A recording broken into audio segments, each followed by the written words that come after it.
बड़ी खबर आपको बता दें, आम चुनाव के पहले बीजेपी दूसरा मास्टर स्ट्रोक चलने की अब तैयारी में दिखाई दे रही है। 2019 लोकसभा चुनाव के बाद बड़ा राजनीतिक मुद्दा बना नागरिकता संशोधन कानून यानी कि सीए। लोकसभा चुनाव के पहले लागू हो सकता है। लोकसभा चुनावों की तारीखों के ऐलान के पहले नागरिकता संशोधन कानून लागू किया जा सकता है और इसके लिए बहुत जल्द गृह मंत्रालय नियम भी तय कर देगा। तो ये अहम खबर इस वक्त की आपको बता रहे हैं। सीए एक बार फिर से चर्चा में, लेकिन इस बार इसलिए चर्चा में कि बहुत जल्द ये अब लागू हो सकता है। इसके लिए नियम भी तमाम बनाए जा रहे हैं। नागरिकता संशोधन कानून, बहुत इसके बारे में आपने सुना है। अब ये क्या है और इसके लागू होने से बदलाव आखिर क्या हो जाएगा और सबसे ज्यादा फायदा इसका किसे मिलने वाला है, ये आपको बता देते हैं। ये जो कानून है, भारतीय नागरिकता देने का ये कानून है। कई ऐसे अल्पसंख्यक जो हमारे पड़ोसी इस्लामिक देशों के हैं, उन्हें नागरिकता देने का यह कानून है। भारत के 3 पड़ोसी देशों के जो विस्थापित हैं, उन्हें भारत की नागरिकता इस कानून के जरिए मिल जाएगी।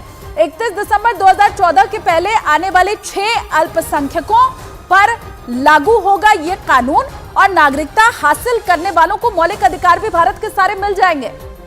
पहले नागरिकता, उसके बाद मौलिक अधिकार भी। 3 देशों से आए विस्थापितों को दस्तावेज देने की जरूरत इसके अंदर नहीं होगी।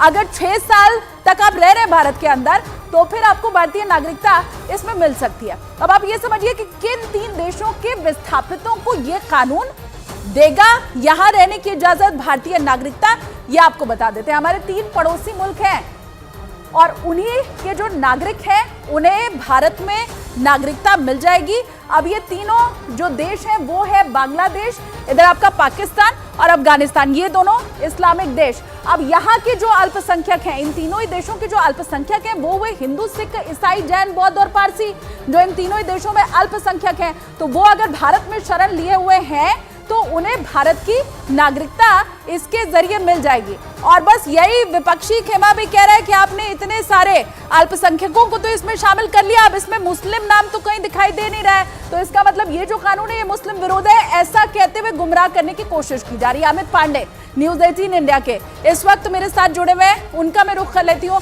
अमित, सीए एक बार फिर से सुनाई दे रहा है, लेकिन इस बार ये कि पिछली बार तो बस बातें थी, अब लागू भी हो जाएगा, डिटेल बताइए।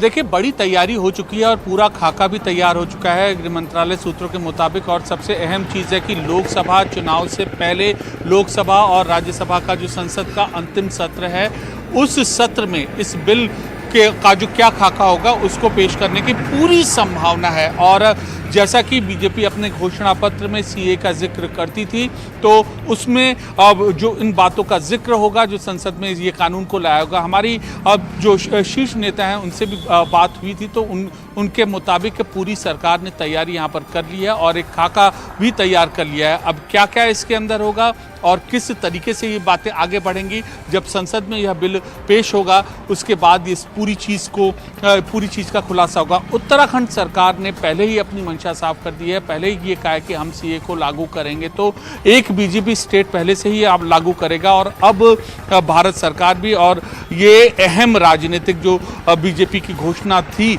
वो अब कानून के रूप में शक्ल आएगी या फिर उसकी जल्द ही घोषणा होगी। जी बिल्कुल। और जैसा आपने उत्तराखंड सरकार का जिक्र किया, अमित, धामी सरकार तो ये पहले ही कह चुकी है, चुनावों के पहले ये कह दिया गया था कि उत्तराखंड वो पहला राज्य बन सकता है जहां पर सीए सबसे पहले लागू होगा। बहुत शुक्रिया अमित, लौटेंगे आगे भी आपके पास, लेकिन लोकसभा चुनाव के पहले सीए लागू हो सकता है, ये इस वक्त की सबसे अहम खबर, सबसे बड़ी खबर।